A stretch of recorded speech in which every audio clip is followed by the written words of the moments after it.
வேளாண்மை அறுவடை காலத்தை முன்னிட்டு யானைகளின் அச்சுறுத்தல் காணப்படும் பகுதிகளை அடையாளம் கண்டு அவற்றில் மின்குமிழ்கள் பொருத்தும் வேலை திட்டம் சம்மாந்துறையில் முன்னெடுக்கப்பட்டுள்ளது. சம்மாந்துறை பிரதேச சபை உறுப்பினர் அமீர் அஃப்னான் வேண்டுகோளுக்கிணங்க சம்மாந்துறை பிரதேச சபை தவிசாளர் ILM மாஹீரின் வழிகாட்டுதலின் கீழ் மத்திய வட்டார பகுதியில் இத்திட்டம் நடைமுறைப்படுத்தப்பட்டது.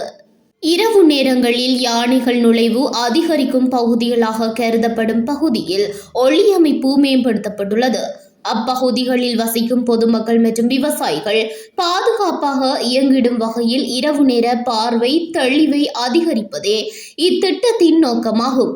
இவ்வேலை திட்டத்தில் கௌரவ பிரதேச சபை உறுப்பினர்களான ஆசிக் அகமட் மற்றும் பௌமி சுலைமான் ஆகியோரும் கலந்து கொண்டு பணிகளை பார்வையிட்டனர். யானை அச்சுறுத்தலை குறைக்கும் நோக்கில் தொடர்ந்தும் இதுபோன்ற நடவடிக்கைகள் மேற்கொள்ளப்படும் என பிரதேச சபை தரப்பில் தெரிவிக்கப்பட்டுள்ளது.